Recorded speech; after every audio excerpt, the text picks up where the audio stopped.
Здравствуйте, друзья мои! Рассмотрим Иеремию 14:8, где сказано так. «Надежда Израиля, Спаситель его во время скорби. Для чего ты, как чужой в этой земле, как прохожий, который зашел переночевать?» Бог говорит вам, что вы член Его семьи. Так что вам не нужно бояться. Вам следует решить ситуацию. Для Бога нет разницы, день или ночь. Для вас тоже не должно быть. Неважно, мир или сражение.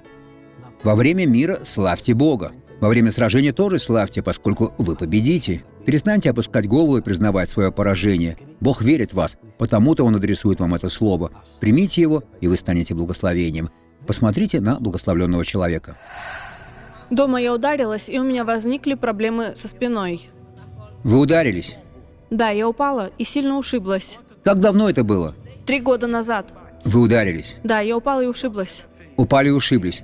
Как вы шли сюда сегодня? У меня была сильная боль. В кости ноги. Эта нога даже распухла. Ее нога сильно распухла. Как вы ходили с такой ногой? Плохо, очень плохо. Покажите мне, как вы шли сюда сегодня. Я ходила неуверенно. Как пьяная. Да, Вас качало из стороны в сторону. да. Мария ду Кармо, теперь идите нормально. Смотрите, друзья, смотрите, как красиво идет Мария ду Кармо. Смотрите, как прекрасно. Вернитесь сюда, Мария ду Кармо. Теперь пробегитесь, Мария ду Кармо. Пробегитесь. Слава Богу. Это творит наш Бог, друзья. Теперь помолимся. Отец, во имя Иисуса я молюсь за то, чтобы все поверженные воспрянули, Отец. Чтобы среди них произошло чудо. Благодарю Тебя, Господь. Они победят. Во имя Иисуса я говорю любому злу: выйди из этого человека во имя Иисуса. Благослови вас Бог.